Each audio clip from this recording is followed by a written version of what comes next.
Alors, je vais vous parler de Happy le chaton. Sa gardienne m'a contactée parce qu'il faisait que la mordre et il lui attrapait les jambes quand elle passait à côté de lui.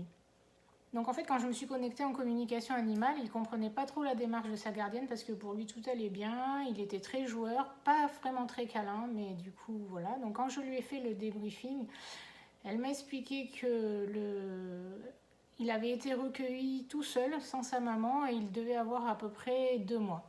Ce qui fait qu'il n'a pas pu apprendre ni avec sa fratrie ni avec sa maman les codes avec les humains, et du coup il mettait beaucoup les griffes et les morsures commençaient à devenir un peu plus importantes.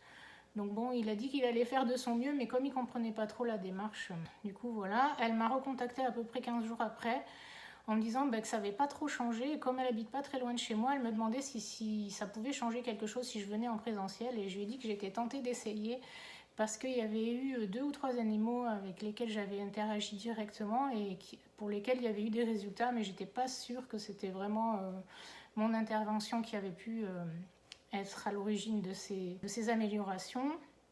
Et du coup, que je voulais bien essayer de tenter avec lui. Donc, j'ai pris rendez-vous avec elle. Et quand je lui demande s'il se laisserait manipuler facilement, là, elle me répond que pas tout le temps parce que ça dépend des gens. C'est lui qui choisit. Donc, quand j'arrive chez elle, j'arrive dans la pièce principale. Le petit chat est au pied du canapé, assis, et il m'observe. Donc, je décide de m'accroupir et de l'appeler pour voir s'il vient vers moi. Donc il se rapproche, mais par contre il monte sur une chaise et je ne peux pas vraiment le saisir tout de suite. Et j'ai finalement réussi à l'attraper. Et donc effectivement, quand je l'ai eu dans les bras, il était très envie de jouer. Donc il m'a attrapé le bras, mordu, mis les griffes avec ses pattes arrière et tout ça.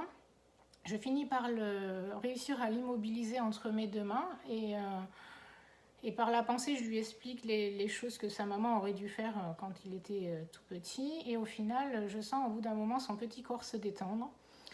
Donc quand ça a été terminé, je l'ai reposé au sol. Il est allé boire et manger quelques croquettes. Puis après, il est revenu vers moi avec son petit jouet en forme de souris. Donc je me remets à jouer avec lui. Et là, je me rends compte que du coup, il ne met plus les griffes, il fait les pattes de velours. Donc j'ai dit, ah, cool. Il a capté un truc, donc je continue de lui expliquer pour les morsures que il peut jouer avec son humaine, mais qu'il faut qu'il fasse attention avec elle, et par contre ses jouets, il peut les détruire s'il en a envie, enfin il n'y a pas de souci avec ça. Et donc je lui demande, je m'en vais en lui demandant qu'elle me donne des nouvelles par la suite, et quelques temps plus tard, je reçois un petit SMS en me disant qu'elle ne sait pas si c'est lié à mon intervention, mais en tout cas, elle a trouvé qu'il avait beaucoup grandi d'un seul coup. L'après-midi, elle s'est mise au soleil et il est venu dormir à côté d'elle, chose qu'il ne faisait pas au bar avant. Eh bien, si vous avez aimé cette traduction, merci de liker, partager et vous abonner. Je vous mets le lien Calendly là-haut dans ma bio pour que vous aussi, vous puissiez prendre un rendez-vous pour votre animal. Et je vous dis à très vite pour de nouveaux messages incroyables. Merci.